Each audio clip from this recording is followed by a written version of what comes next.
She's a Barbie girl in a Barbie world. It was Barbie Day here. It was Camp Day. Live from Barclays Center, Jackie Powell and I here to talk Liberty and wins and Barbie. Locked On Women's Basketball starts now. Ogunbowale for the win. You are Locked On Women's Basketball, your daily podcast on women's basketball.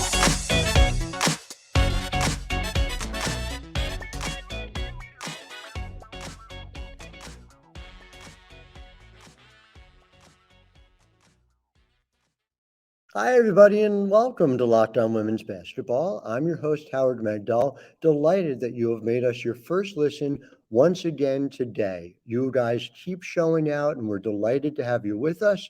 Make sure, if you're just listening for the first time, you subscribe either at YouTube or wherever you get your podcasts. And of course, it is not just me. Delightfully, there are wonderful people like Jackie Powell, Natalie Heverin, who host as well the great Missy Heydrich on the collegiate side. So make sure you're subscribing over at The Next to everything we do. Over 100 reported pieces every single month, $9 a month, $72 a year. TheNextHoops.com. It is the women's basketball publication of your dreams.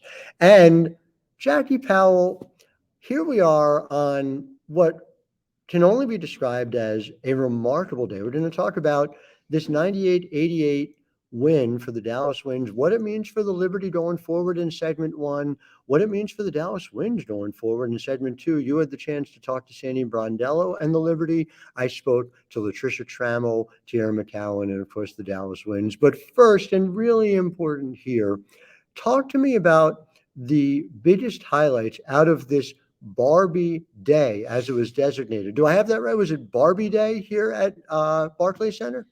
I mean, in addition to it being Camp Day as well. Wow, that is always exciting. Yeah, I mean, the Liberty announced a partnership. So they partnered with Xbox last year, and they presented the very bright court, and they had an Xbox activation. And so then this season, they've done another activation with Xbox, but also Barbie at the same time. So their fans won like pink Barbie themed Xboxes and controllers. And I think there was some sort of advert for a race car video game alongside the different Barbie cars. And it was, and there was pink all over the Jumbotron. But the one thing I didn't see is I did not see the Ken dancers. Wow. But there was a video that was released promoting the collaboration where Margot Robbie, the star playing Barbie, and Ryan Gosling playing Ken, they said in the video, talking about the collaboration, saying go out to a New York Liberty game on, today is Wednesday, June 19th. July 19th. July. Yes, it flies fast. Yes, we're in July, not June. But I thought that it meant something that the pre-recorded video from these two Hollywood A-listers, they were talking about the WNBA. They were naming it. They were talking about the Liberty. They were talking about the Barclays Center. And that stuff matters. Yeah. It's the WNBA in the larger culture. And you have been wonderful reporting on this over a period of many years. And it continues to be significant. It's a thing that you can measure less in dollars and cents and more in almost vibes, where you say, how frequently are we feeling like the WNBA is a thing? As somebody who's been a WNBA reporter for a long time now, it really does feel increasingly like when I am in non-WNBA spaces, more and more of the time I'm hearing, seeing, feeling it. And it's significant, and it matters for the league in dollars and cents. Bottom line, you're able to see it on the other side. I do, and maybe this is a good segue into the New York Liberty and some of the frustrations that they had out of today. But is Skipper still a thing? Skipper was like the younger sister of Barbie? Oh, So let me just be clear. Mhm. I did not play with Barbies as a Mhm. young person. Okay. I maybe watched, how Barbie was portrayed in Toy Story, and I Mhm. loved that, and it was so campy. Yeah. And the reason I'm so drawn to this is I think Barbie the movie is fascinating. I can tell you, I asked Steph Dolson, I said, Barbie or Oppenheimer? Mhm. And she said Barbie. She's like, I will see the Chris Nolan Mhm. movie, but I will see it on streaming. She's like, I will go to the theater to see Barbie. Very interesting. I wonder, Barbie or Asteroid City for Steph Dolson. Maybe that's one to have as a follow-up conversation with her as well. Well, it's all good to know. And yeah, so no Skipper, and that's very interesting. But yes, Steph Dolson, who unfortunately is still out. And the ramifications of that, I think, are relatively clear in what we saw today. I have that final box here in front of me. Tierra McCowan was dominant for much of this game, finishing with 15 and 12. And Tierra's really been taking a lot of different defenses apart, but it does seem as if the Liberty, and in a way that you didn't necessarily expect coming into this season, we talked about all their size, all their length, without Steph, without Han, you are looking at a team that seems to have some trouble with bigger teams. Take me through what you're seeing and what the Liberty had to say about that. So essentially, the Liberty right now are in a situation where they have one post player coming off the bench. Right. Kayla Thornton is like a wing post hybrid, and she is so incredibly useful and she has so much value. But we've also noticed that, Kayla Thornton is so strong and she defends wings incredibly well. She can't defend centers and one-on-one, and she can't defend some of the most potent two guards. And so there are limitations there. Sure. And what we have been seeing is we've been seeing a rookie being the first player off the bench when the starters are struggling and when Jonquel Jones is, I would say, 70% herself. Would you say that's an accurate? That seemed about right to me. And this is my first live look at her in a couple of weeks. I was finishing up a book project, and that was the estimate you gave to me, and I saw no quarrel with it. Yeah, for sure. And so, JJ she's been making threes, she's been finishing at the rim, but when it comes to finishing out plays, being more aggressive, asserting herself, that's sort of where things slip. And, there was a technical called on her this afternoon because she got very frustrated with what the officials were saying. So much so that Steph Dolson, who was wearing Barbie pink, she made it a point to go to talk to the officials multiple times, trying to get clarification, trying to understand an interesting little tactic, and trying to get the officials to call the game more evenly. She was just there to have a conversation. Yeah. She was just catching up with the official. I loved it. It was like she approached it in like a very casual way. But you're right. It was a very significant moment, and it spoke to the Liberty, I think, looking for a need to change things. Now, all of that said is so interesting to me. We were talking a little bit off the air that post-game, it seemed an understanding, or at least an effort put forward by the players to say that this is not a big deal. And again, you go back to it's 14 and 5, but take me through, kind of the way in which it seems like the team processed this loss on its home court today. I was talking to Jocelyn Willoughby post game, and it was so fascinating because she had a great game today. I mean, let's look at. Okay, it was 6 minutes and 14 seconds, and I know that doesn't look like a lot on paper. But being there in the arena, it was more of an opportunity than she's really had. Yeah. And she played pretty pivotal minutes. I mean, she was locking down. So at times she was on Arike. At other times she was on Satu. Then she was switched onto a walk. And she found ways to prevent them from scoring. Hey, listen, in a game that they lost by 10, she was a +3.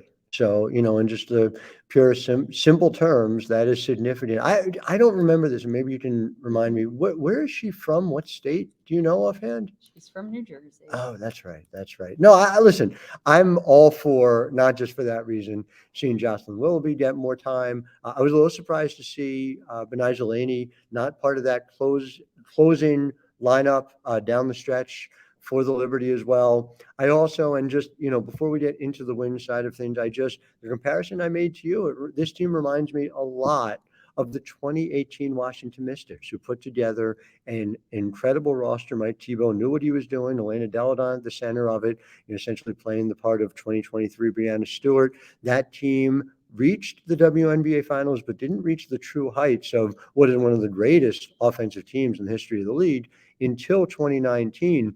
They're halfway there. They have time to get there. But a 2018 Mystics outcome, reaching the finals, but not being in the same level as the championship team, which at this point, the Las Vegas Aces have obviously been above and beyond, is a reasonable place to be, although they will have, I think, 4 chances to prove that wrong over the next 3 weeks? Yeah. What I will also say, though, is in talking to Jocelyn Willoughby, Mm-hmm. I said to her, well, how did it feel to be out there to really get an opportunity?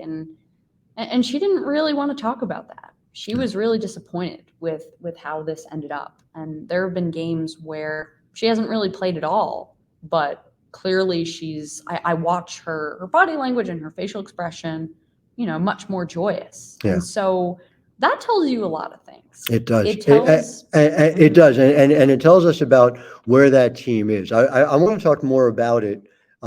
Definitely get into that in segment 2. First, I want to talk to you about the good people over at FanDuel. And over at FanDuel right now, you can take your first swing at betting MLB on FanDuel and get 10 times your first bet amount in bonus bets up to $200. That's right. You just bet $20 and you'll land $200 in bonus bets, win or lose. That's $200 you can spend betting everything from the money line to over-under to who you think it is going to be the first home run. All in an app that's safe, secure, and super easy to use. And plus, when you win, you get paid instantly. There's no better place to bet on MLB than FanDuel, America's #1 sportsbook. So sign up today at FanDuel.com/LockedOn to get up to $200 in bonus bets. That's FanDuel.com/LockedOn. FanDuel, official partner of Major League Baseball.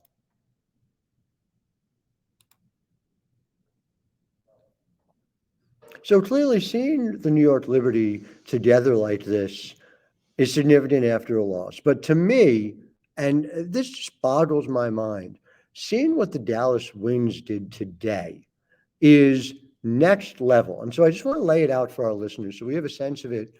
For the Dallas Wings, if you come into the year, finishing top 6 would have been success. Finishing top 4, and I still believe this, finishing top 4 and Latricia Trammell's got to be coach of the year.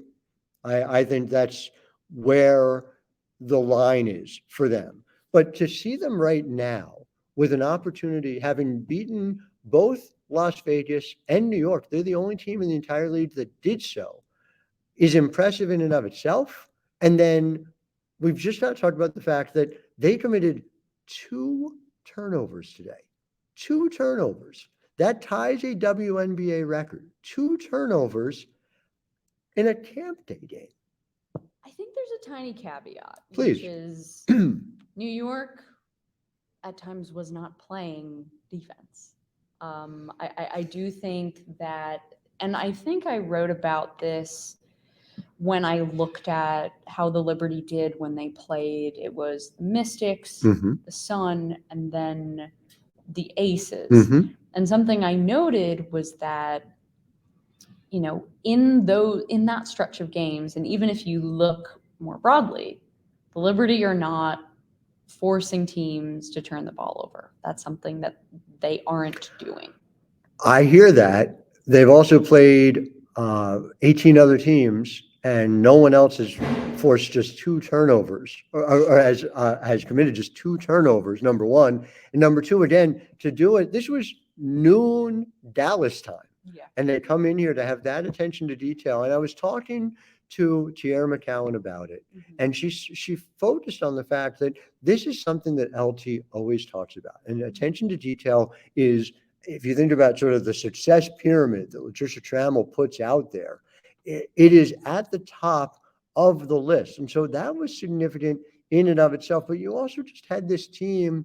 No one was looking to mail it in today. Everyone gave them good minutes. Maddie Siegrist was 7 minutes and 16 seconds of focused energy, getting rebounds. Arike Arumbawali talked about the fact that she feels like whenever she misses a shot, it's Maddie who gets the offensive rebound. And so there's a connectivity. There's the fact that Arike decided it was important to shout out Maddie in the postgame. There's the fact that every single player was giving her the, off of All-Star break, the type of energy and the type of commitment to the larger team that mattered. And so I hear you. I understand that this was not New York's best game. I am also not particularly panicked. I think a 2018 Washington Mystics outcome in year one for the New York Liberty is a very solid place to be. I think that is very solid. That's a WNBA finals team. Sure, but I was saying this to you off air. And so if you look at the Mystics' trajectory, so in the next year, they win the championship. Mm-hmm. And they were able to do that because they kept a lot of the same core. And the salary cap and the CBA weren't what they are now, because this was before 2020. And so it's going to be a challenge for Jonathan Kolb to... Can I just interrupt very briefly to say the reason why it's a challenge, if our listeners may not know, is the salary cap only went up 30%, but the max salary went from $119.5 to $215 overnight. So it's important to note that. That's what makes it harder to keep a star team together. But please go on.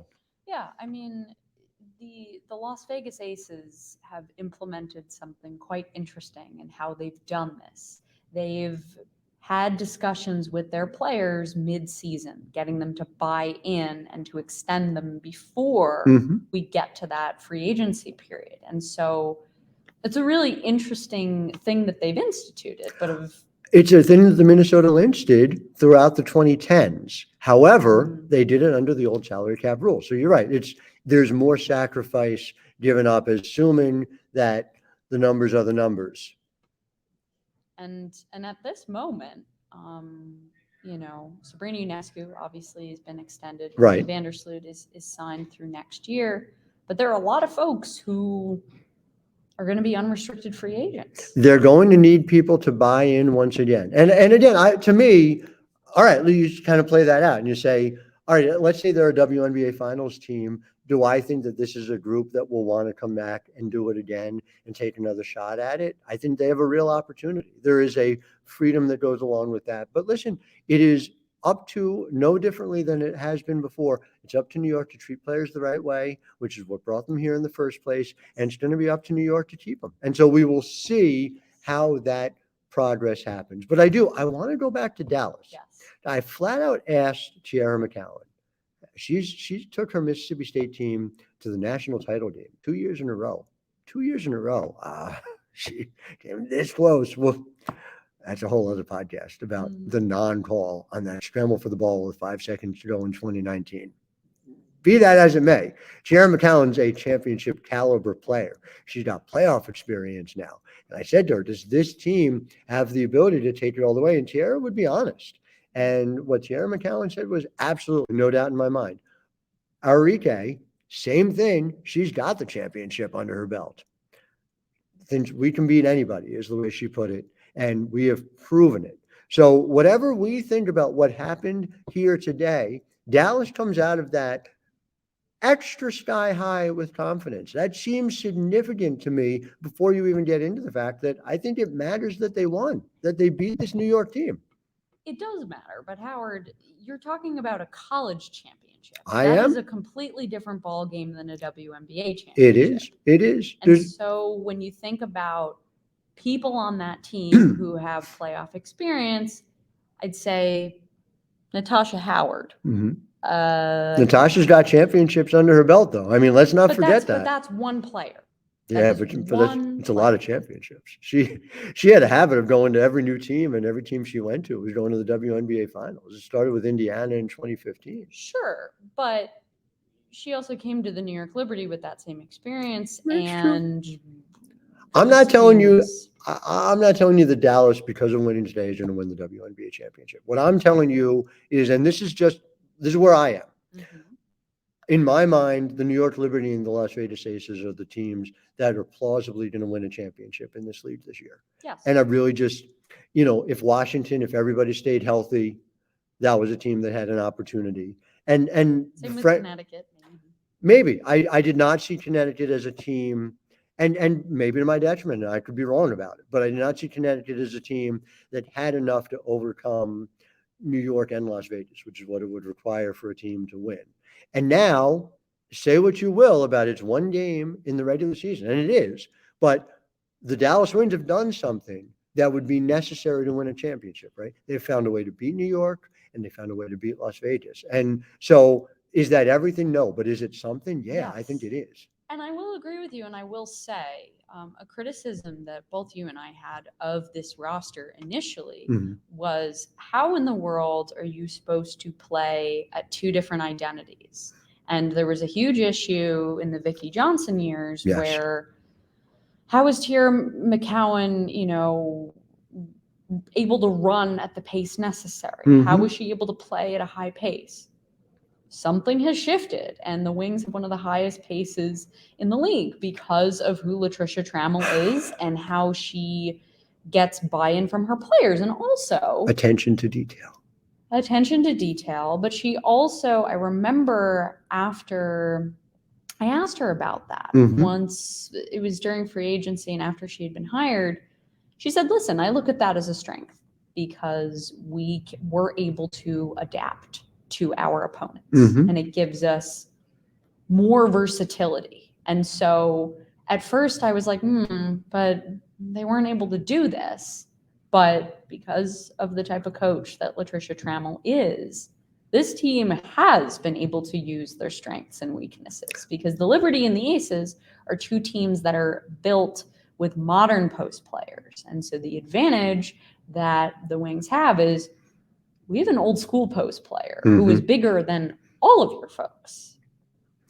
Bottom line, Chris decides if the Fever made the playoffs. Very good Coach of the Year candidate. Cheryl Reeve, if the Minnesota Lynx made the playoffs, a very good Coach of the Year candidate. If Dallas is top 4 team, I think Latricia Trammell's got to be the Coach of the Year. Yeah. And they made a really good case that they could do that here today. I want to thank all of our listeners for being part of this, Jackie. I want to thank you, as always, for being part of it. Make sure, if you're not watching us on YouTube, on all your social media channels, at Classic JPOW, follow everything that Jackie Powell does. You will never be sorry. Make sure you tune in tomorrow. We have somebody who's been in this very room, Amanda Zowie B.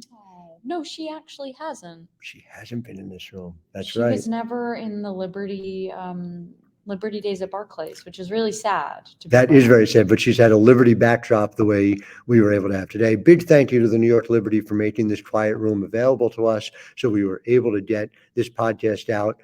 Just to be clear, Jackie and I do not play for the New York Liberty, contrary to what you may have heard. So until tomorrow, I am Howard Megdal. And I'm Jackie.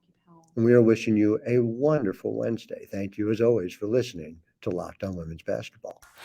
Ogunbowale for the win. Good! You are Locked On Women's Basketball, your daily podcast on women's basketball.